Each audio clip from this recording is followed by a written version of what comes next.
Hello, everyone. I'm Keith Kirkpatrick, Research Director with the Futurum Group, and I'd like to welcome you to Enterprising Insights. It's our weekly podcast that explores the latest developments in the enterprise software market and the technologies that underpin these platforms, applications, and tools. This week, I'd like to talk about Microsoft's Industries Analyst event, which took place in Burlington, Massachusetts this past week. This is an event where I got to attend with a number of other industry analysts to really get a sense in terms of how Microsoft is approaching these solutions. And these solutions are those that are tailored to companies that work in very specific industries, things like financial services, healthcare, manufacturing, retail, so on and so forth. So I get to talk with the product managers. I get to talk with the strategy people. But most importantly, I got to hear from customers, which is really ultimately what I'm interested in, because there's certainly vendors have their point of view and they're going to usually paint things in a pretty rosy picture. But I want to understand, what is it that customers actually deal with in terms of using these solutions? What sort of challenges do they have? And then how were they overcome? So let's get into it here. So Microsoft has really kind of taken an interesting approach to going out and marketing their solution to different industries. They're taking sort of a three-pillared approach to things, starting with the Microsoft Cloud. Now, they are not unlike other SaaS vendors in the marketplace, where they obviously would love to see organizations basically ingest all of their corporate data into the Microsoft platform or to their own platform. Why? Well, obviously, there's a couple of things going on there. The more data that is imported into their cloud, that's revenue in terms of consumption, in terms of looking at the actual use of cloud storage. So there's a revenue component there. Now, there's also the other factor, which is it is much, much easier to ensure that data, is available and is able to be acted upon, things like automation systems and artificial intelligence, if it's all held within a single location. Now, that's not to say that they're not trying to play nice with different APIs and connectors to other sources. Of course they are. That's really a prerequisite for operating in today's business environment. You could not have that walled garden approach anymore. It just doesn't work. Most technology stacks at large organizations are multifaceted with a number of different vendors in terms of where they store data, in terms of data lakes or data warehouses, and then the applications that are actually used to act upon that data. It is unlikely that you will only have a platform from one vendor and nothing else. Now, that's one pillar is their cloud. Now, second pillar what they're talking about is this industry AI capabilities. And really what that is, they are gone out and they work with a lot of different customers in the marketplace in very specific industries. And they are gaining and have gained very, very specific domain knowledge in terms of the different workflows and processes that are used within a specific industry. And why is that important? Well, if you think about the way we look at work processes in retail are going to be very, very different than they are in manufacturing. They're going to be different than they are in financial services. They're going to be different than in healthcare.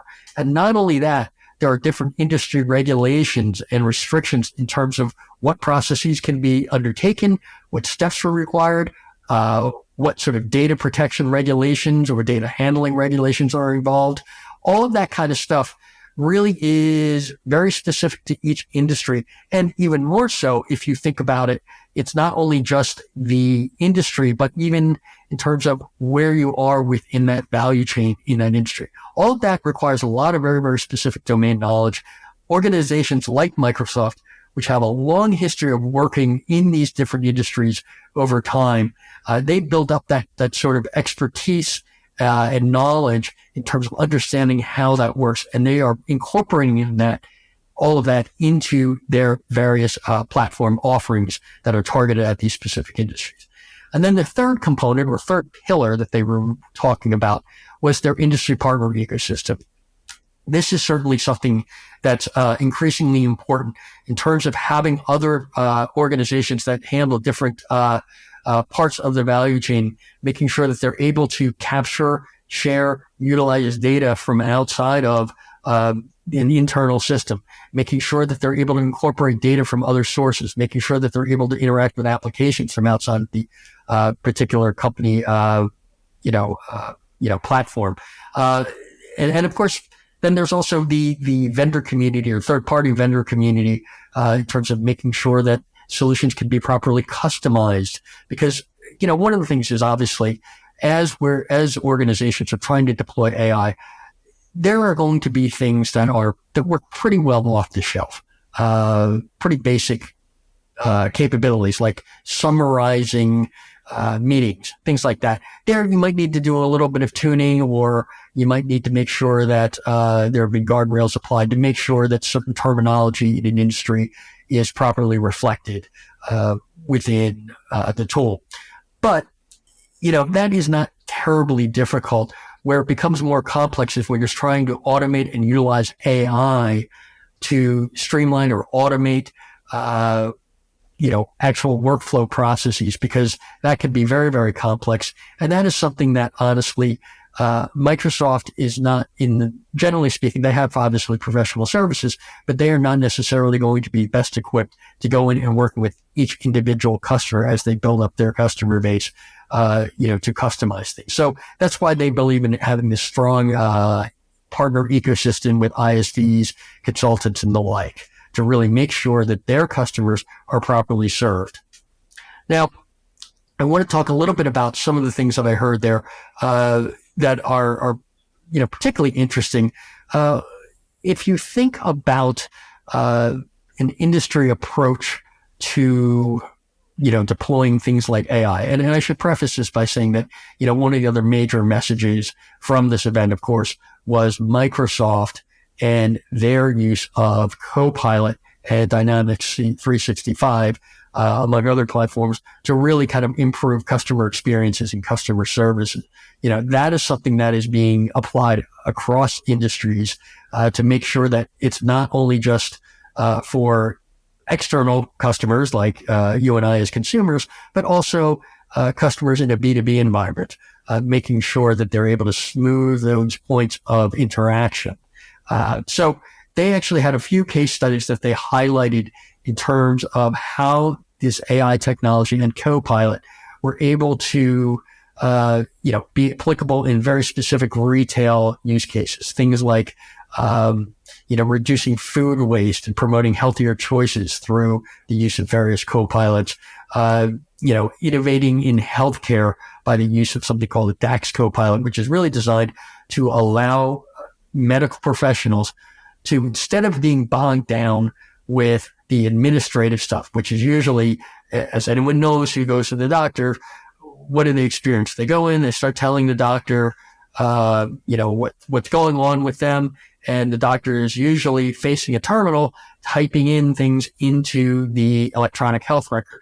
Well, the idea here with DAX Copilot is that it will allow them to actually capture all that information automatically and basically organize it into the right fields so the physician can be focused on the patient as opposed to being bogged down with the administrative work.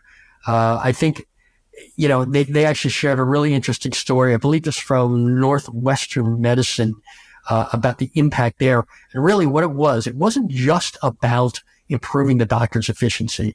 It was improving the doctor's quality of life in terms of giving them more time back to do other things so they're not burning out. So they're actually able to get home at a reasonable hour and spend time with their family.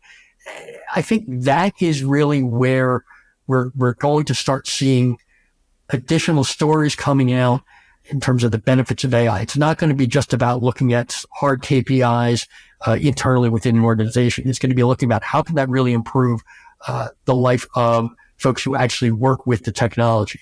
So I think that's, certainly those stories really kind of resonated with me because it goes beyond, just saying, okay, we saved X amount of minutes, writing notes instead of writing notes. That's all of course very important. And, in terms of individual organizations, they do need to show ROI in a very hard, numbers driven way. But if you look at some of these other more human stories when it comes to how AI is positively impacting their own work experience, I think that's going to be increasingly powerful as we move forward. simply because at a certain point, you're going to hit limits to what you could talk about in terms of efficiency improvements. At a certain point, that's going to flatten out or only increase very, very incrementally over time. I think some of these other stories are going to move the needle more in terms of saying, hey, if I can achieve efficiency, but also improve the lives of my workers, well, that's going to hopefully aid in retention. Then, of course, we're going to see a decrease in the cost of, watching people walk out the door, having to spend more money to recruit new people, then onboard them and then train them, get them up to speed, all of that kind of stuff. I think all of those types of things are going to become increasingly important. And the reason why it's relevant to these industries discussion is there are very, very specific tasks within each of these industries that can be considered burdensome and really negatively impact the lives of workers. You think of things like in manufacturing, in terms of going out and having to collate different data points from various specifications. That is tedious work, having to go through all of this documentation, pull out specification here, match it up with certain regulations there. That's a lot of work, and it is not, generally speaking, that intellectually stimulating. Microsoft was talking about this from a manufacturing standpoint in one of their demos about how their tools are able to go out and do all that, to go out to all of these different sources, pull in the relevant data, and then, make it much more easy for organizations to start on, a new project, because they don't need to have a human do that. Of course, and then the other benefit is these engineers are able to offload that task onto, a machine, basically, so they can focus on tasks that are better suited to what they were trained to do. Now, another thing also that I should mention here is when we're talking about AI is the issue around labor displacement. And certainly some of these industries, you can look at, I'll give you an example. Look at retail. There has been a lot of discussion about how if you use automation AI, you can cut your headcount and reduce your costs. That is certainly true, and there are some organizations that are trying to do that. I think that it is disingenuous of, really anyone talking about AI and just saying, no, that's not true. It's just going to upskill workers. Well, that only works when you have individuals who are willing and able to be upskilled, and also having an organization that is willing to invest in that initiative. Some companies are not going to do that. They're going to look at AI and figure a way to reduce headcount. And, whether that's good, bad, otherwise, that's not really for me to decide. But I will say that is certainly going to occur, particularly as AI gets better and more reliable. Now, what I can also say, though, is that AI will also be used in many organizations, particularly highly technical ones, to deal with the other issue in the market, which is finding and retaining qualified talent and getting them up to speed quickly. If you think about how AI can quickly, cull through, hundreds or thousands of pages of documentation, pulling out all the relevant information, summarizing it, and providing that to, let's say, a junior engineer, you're able to get them up to speed so much more quickly than in the past, where a lot of it was sort of institutional knowledge that was passed down over time whenever it was convenient for a more senior engineer to impart their knowledge to a junior person. I think that is going to be a real benefit to organizations where there's a lot of very highly technical information that needs to be quickly transferred to more junior people to get them up to speed. And it can also be in non-technical situations. It could be, retail is another great example of that, where there may be institutional processes or procedures that may suffer from the telephone effect of, here's what the manual says of the proper procedure to, let's say, complete a return in a retail store. Well, it may be over time, it just is one person telling another person the way to do it, and it may not be correct. By actually having, vetted information being provided to that individual, that new trainee, that new person, in a very easy way, that can certainly help them get up to speed and also put them into compliance or ensure that they're in compliance with processes and procedures much more quickly. And another one that was actually really interesting, another sort of benefit that I heard about, and I hadn't thought about it, but if you think about the way human resources are allocated a lot of times, they may be specialists in one area, particularly in technical areas. But if there is demand for, not necessarily their domain knowledge, but their ability to solve problems or think about, how to apply a company's solution, and it isn't in their core area, well, in the past, it used to take a long time to get them up to speed. Again, using AI, organizations will be able to quickly pull together all of this resonant knowledge that's in the organization and quickly present it to a person in a way that's easily digestible. And of course, as we, think about copilots and this generative assistance and natural language, there are certainly tools that are being built into organizations to allow them to ask in natural language, how do I do this? Or what's the proper procedure for this? Making it much easier to get somebody who already has a certain, technical ability or skill, get them up to speed in an area that is not their specialization. So I think there's a real benefit there. And it was interesting to hear about that, at this forum, because generally when we hear about AI, a lot of it is just focused on efficiency or, making sure that, low-skilled workers are, that they're able to kind of deflect inquiries or whatever away from these lower skilled workers so they can lay them off and save money. So really interesting to hear about that. I think the other key kind of takeaway that I had from this particular meeting is thinking about Microsoft. And, it is obviously, probably the leading SaaS vendor out in the market right now. And the reason is they have such a wide, footprint across both, enterprises as well as consumers and all of those, sort of, I would consider to be, SMBs to mid-market companies that maybe, that are using various Microsoft platforms. They are able to do something that's really interesting in terms of, looking at the market and really kind of really kind of leaning into their CoPilot technology and illustrating these benefits from the very, very consumer focused use cases to much more complex workflows, that sort of thing. And I think that's important because they meaning Microsoft as an organization, are accumulating all of this knowledge, all of this data on how AI is working and also how AI is not working. I think that's going to be particularly important as we move through time, as we move on down the road here and start to see AI, really become not sort of this add-on, which is the way it is generally being treated right now as an add-on, and becomes a more integrated part of an application. Now, that being said, I am not convinced that Microsoft is going to follow this trend that some other vendors are in terms of moving to a consumption model. I still see them using a seat-based license for many applications. Again, that's simply because they are a software company, generally speaking, and they need to make sure that they appropriately frame and capture that value that they're delivering back to their customers.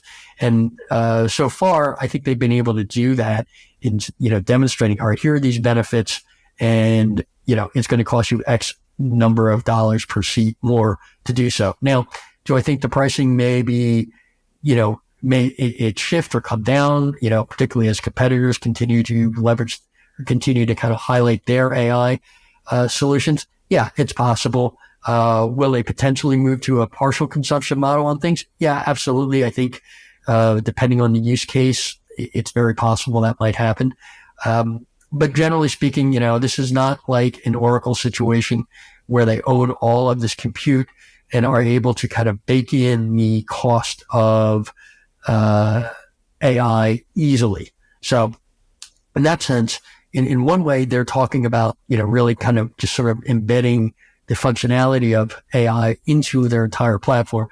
But in terms of how they're pricing it, I still think, at least in the near term, we're going to see it be sort of looked at as sort of an add-on additional cost, but you're getting additional value. So really interesting developments there. I know they're going to be talking more in the future, not just about CoPilot, but also about what they're doing around agents. Certainly they have agents now. The way that they have talked about it in the past was looking at it as copilots are essentially the orchestrators or the orchestration layer to help enable AI agents. And I think that's an interesting approach. We'll see how that messaging lands in the market, and certainly looking forward to hearing more details from the company over the next several weeks and months about that strategy. With that, I want to move to my rant or rave segment. This is where I take one item in the market and I will either champion it or criticize it. So this week, I actually have a rave, and this is really sort of an industry-wide comment on kind of what I'm hearing from vendors. I've been having a lot of vendor meetings, both in person and through various Zooms or Teams meetings or what have you. And one of the nice things that I'm really hearing is I am hearing less about, hey, we've rolled out this new feature and, this new capability. And I'm hearing more about the metrics that really tend to matter to end customers. And that's time to value, ease of implementation, the ease of use of the solution. All of these types of things are really interesting because that's what matters to buyers. Features are great, but as I've said time and time again, and I'm not the only one saying it, you may, as a vendor, have one thing that works better than your competitor right now, but they're going to eventually catch up. Maybe they'll leapfrog you, and you'll be going back and forth like this to the point where there's a certain level of functionality where I believe it levels off and it will no longer be a competitive differentiator. And it'll go back to all of those other elements that are important, whether we're talking about generative AI or really any kind of technology. So I'm really happy to be, to come here and tell you that I'm hearing much more of talk around that. One of the other things that I've interestingly have heard about is looking at AI as a way to mitigate risk, particularly around the area of, if you think of these manual processes that used to be done by humans, and by using AI in certain use cases, you can mitigate certain risk in terms of compliance, in terms of, information being entered incorrectly, information being entered, duplicate information, that sort of thing. All of that kind of stuff is also, I think, going to be an increasing factor in terms of, an organization looking at the equation or whether or not they should adopt certain tools, better using AI. And of course, the most important thing is looking at how is AI going to impact employee experiences. I think we've all realized that you can't look at this stuff in a vacuum. You have to look at it in terms of how does this help our, a company's employees do their jobs better and have better satisfaction in life. Because ultimately you need to retain the employees that you have and also continue to make your organization a place to work and not hamstring people in terms of not giving them the tools they need to do their jobs. So continuing to look at that, but as of right now, I would certainly rave about the messaging that I'm hearing about around this from vendors. All right, well, that's all the time I have today. So I want to thank you for joining me here on Enterprising Insights. I'll be back again with another episode next week, focusing on the happenings within the enterprise application market. So be sure to subscribe, rate, and review this podcast on your preferred platform, and we'll see you next time.